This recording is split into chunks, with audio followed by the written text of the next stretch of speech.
Hello everyone and welcome to my channel, Little French in Big Texas. I am Anne and today we are in the kitchen and we are going to make together some kombucha, homemade kombucha.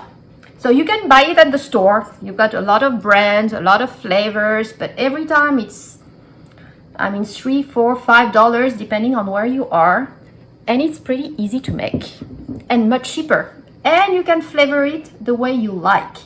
So we're going to try to do this here at home, and all you need to do it, pretty simple, it's tea, because it is fermented tea. So here is some organic English breakfast tea, so black tea. You're also going to need some sugar, and here you want to use some sugar cane, so it's a bit more expensive than the usual sugar that you get at the store. But that's a pretty big bag, so we got it for a loaf of kombucha. And you're gonna need your Scoby. So if you don't have any Scoby, you can get it on the internet. But I was pretty lucky. I got mine from another homesteader, Monica from Blend's Promised Land Ranch, that when we visited to get some meat. I also got a Scoby, so if you know anybody who drinks and make kombucha, ask for a Scoby. It's pretty easy. Otherwise, you can buy it on the internet. But that's what we need in terms of ingredients. Then what you will need as well is a jar. You need a large jar to let it ferment. So here's the jar. And I already washed it with soap and water, so it's a clean jar. You're gonna need to put on top of the jar, to let it ferment, a clean cloth. So this is a muslin cloth, so you want one that does not have any particle falling in. So that's a baby muslin cloth wipe. And an elastic to put around the jar on the top. And that's pretty much it. Then you're gonna need a funnel to filter and some bottles, but either you get your own bottles or you can reuse, I got so many, you can reuse some of these bottles. So let's get started. We're gonna start by making some tea, black tea. Let it infuse for about 10 minutes. Fill it the jar, half with the hot tea, and then we're gonna add some cold water to let it cool down. One key thing here is you do not want to burn and kill your Scoby. So you need to make sure the water here is not too hot. So this is my teapot. As you can see, I drink tea, well used, and this is my boiling water. We have 4 cups in here. So we're gonna put the water here and let it infuse with some tea bags.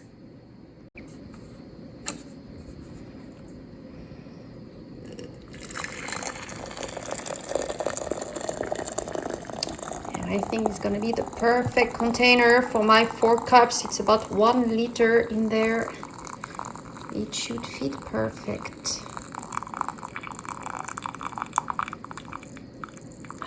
Yes, it does. Here we go. Now the tea bags. So here are my 5 tea bags. I tied them up all together, not to lose them individually in there. And here you go. So we are going to wait for 10 minutes. Let it infuse for 10 minutes. And then it's pretty straightforward. We're gonna place this hot boiling water into this huge jar and put twice as much water. So here I had 4 cups. I'm gonna put another 4 of colder water, room temperature, just to cool it down. So it's been 10 minutes. The tea has infused. We are done here on the tea side. I poured another 4 cups of water in this big jar. So what I'm gonna do here is pour my black tea into this jar and add 2/3 of cups of this pure cane sugar. So here I use water at room temperature, and what I would really recommend is for you to use cold water. It took a long time for it to cool down here, and you don't want to burn your Scoby. I ended up adding a few ice cubes, so much easier to use cold water. And if you do, I would recommend to add the sugar. It's 2/3 cups of sugar into the hot tea. You dissolve the sugar with the hot tea and then you add it with the cold water. And that should cool everything down. All right, just measure the temperature again. It went just below 90 degrees. So I am going to add my Scoby with clean hands. I just washed my hands. So we're gonna take that Scoby here. Oh, if I can do it. It's kind of hard in here. Well, okay, so that's the baby Scoby. But I have a bigger one. Yes, oops. It all went in. All right, all in. So we are going to put a cloth, an elastic on top like this, and give it 7 days. We're gonna give it 7 days. A new Scoby should form here at the bottom if all goes right. And I'm gonna place it in the pantry with a little alarm on my phone not to forget it in 7 days. We'll be back. So today is day number 8 and the kombucha is ready for the next step. Look at it. So I have my big jar here and the small one right there. You can see the Scoby at the top. So this is the fun part today. So what we're gonna do is we're gonna filter that kombucha and I'm gonna reuse some bottles. So washed dishwasher, make sure your hands are clean. Everything is clean, but we're gonna pour our liquid here using a funnel and we're gonna add flavor to it. So, and that's gonna be the carbonation part.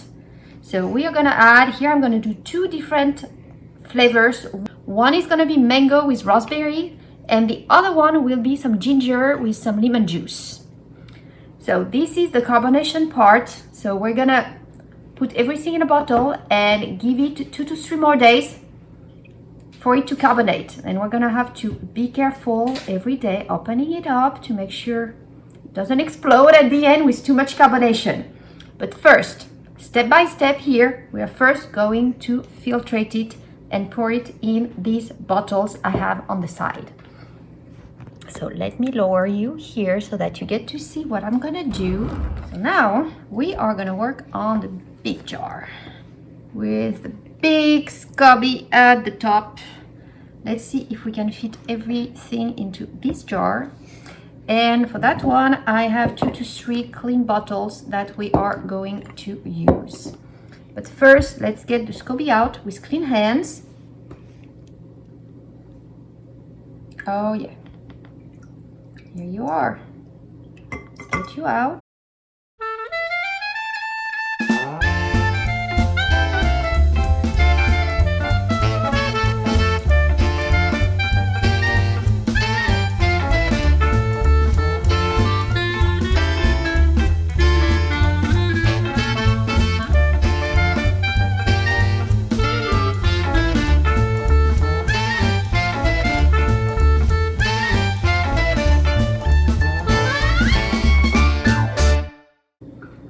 So now we're gonna flavor these 4 bottles and I'm actually gonna try to do about what I had here, which was a ginger lemonade.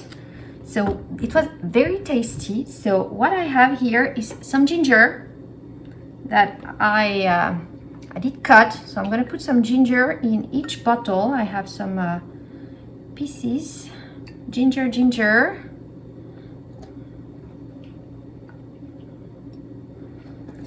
And we are going to squeeze the juice of a lemon in the bottles.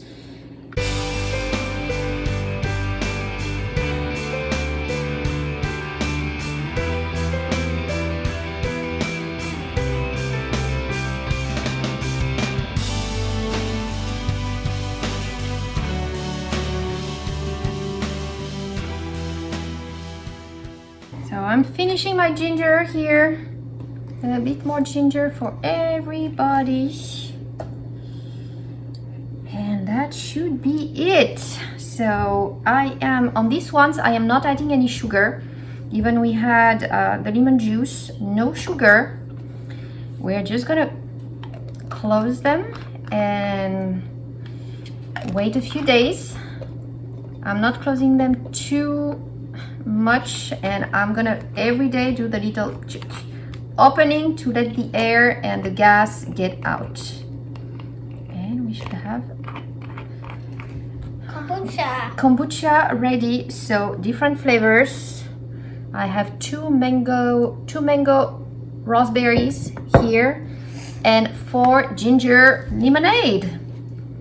Let's give them 3 days and check every day to see how they're doing. All right, so this is our second day of the second fermentation. Let's look at what we got. Let me lower the camera here. And here are my bottles. So 2 different mixes. Here I have the lemonade, ginger lemonade, so some ginger and lemon.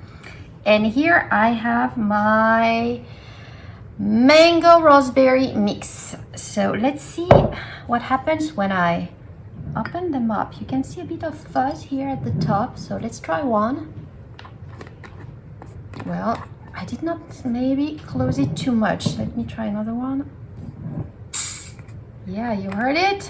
Oop, oop, oops, oof, oof. All right, I took it to the sink. That definitely is ready to go to the fridge. 2 days, you need to check. All right, that one was not closed as much, so it did not, but they're pretty much ready to go to the fridge. I'm gonna close them well this time, put in the fridge. So that is my ginger lemonade. Now let's try, this one was not very close, so it's not gonna fuzz, but that smells like, definitely like mango. Yeah, I did not close them very tight, but it's starting, as you can see here, some bubbles. These are ready as well. So gonna put in the fridge, and here you have homemade kombucha. Very easy to do, you just need patience. It took, for me, 8 days for the first fermentation, and then 2 days here for the second fermentation, to your taste, depending on what you want to add. If you found this useful, please give this video a thumbs up and subscribe to the channel if you haven't done so already. Thank you all for watching, and enjoy some homemade fermented kombucha.